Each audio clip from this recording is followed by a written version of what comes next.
Chers compatriotes, je vous salue partout où vous vous retrouvez. Bon, moi, je crois que c'est pour une première que je fasse une vidéo. Je le fais parce que je trouve qu'il y a une urgence et quelque chose qui ne marche pas réellement. Donc, il y a un danger. Dans quel sens? Hier, la nuit, c'était vraiment too late. J'ai reçu un appel d'un ami africain. C'est un haut gradé dans les systèmes des Nations Unies. C'est vraiment un haut gradé. Alors, ce monsieur m'appelle pour me dire ceci. Il me dit, c'est pas panafricanisme, c'est parce que lui, il est fils du continent, qu'il il est obligé parfois, il se révolte au fait. Il m'a dit, tu sais au moins que la MONUSCO n'est pas là pour votre intérêt. Je dis, ben je sais. Il a dit, bon, il y a quelque chose maintenant que la MONUSCO est en train, il est complice d'une opération dont je tiens à t'informer. Alors, il faut que tu le publies à ton peuple. J'ai dit, ok. Il me dit, pour le moment, au moment où je te parle, dans un port là à Kivu, et il me cite les noms, c'était à Kalundu, à Uvira, il y a des conteneurs appartenant à MONUSCO. Il me dit, dans ces conteneurs-là, il y a des armes. Il me dit, je te parle parce que je suis du dedans. Il y a des armes, et des armes là, c'est pour renforcer le mouvement des rébellions dans les plateaux de Minembwe, quelque part, toujours dans ces secteurs-là. On veut renforcer les armes. Alors, il me dit, je te donne cette information afin que tu puisses sonner l'alerte à ton peuple. J'ai dit, ok, merci. Et curieusement, le matin, quand je me suis réveillée, quelques temps après, quand je suis regardée dans mon compte Facebook, j'ai trouvé aussi que cette information, il y a un de mes amis qui a publié ça. Le problème, c'est quoi pour l'instant?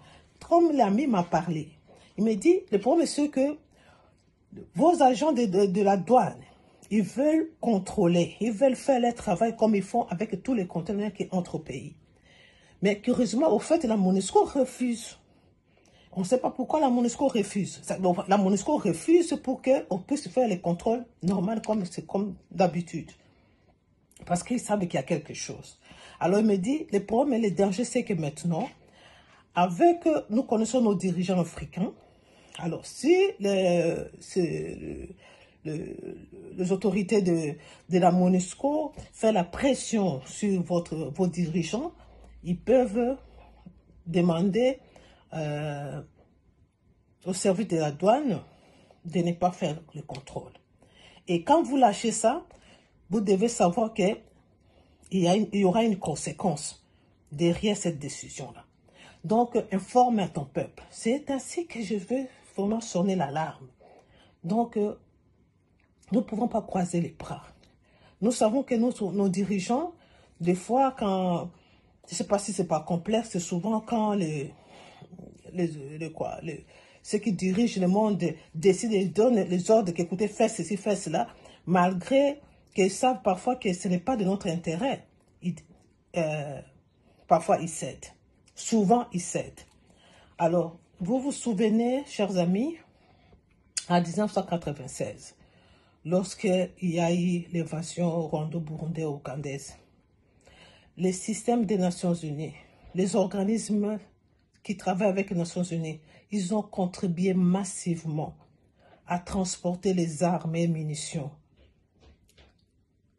Et cette opération a dû faciliter la rébellion d'une manière incroyable. Pourquoi? Parce que toutes les armes, toutes les munitions, ils étaient déjà implantés dans la région de Kivu. Et ils n'avaient rien à faire, ils ne pouvaient qu'avancer. Donc, moi, là, je suis venu juste pour vous rappeler qu'il y a ces dangers et nous ne pouvons pas croiser les bras.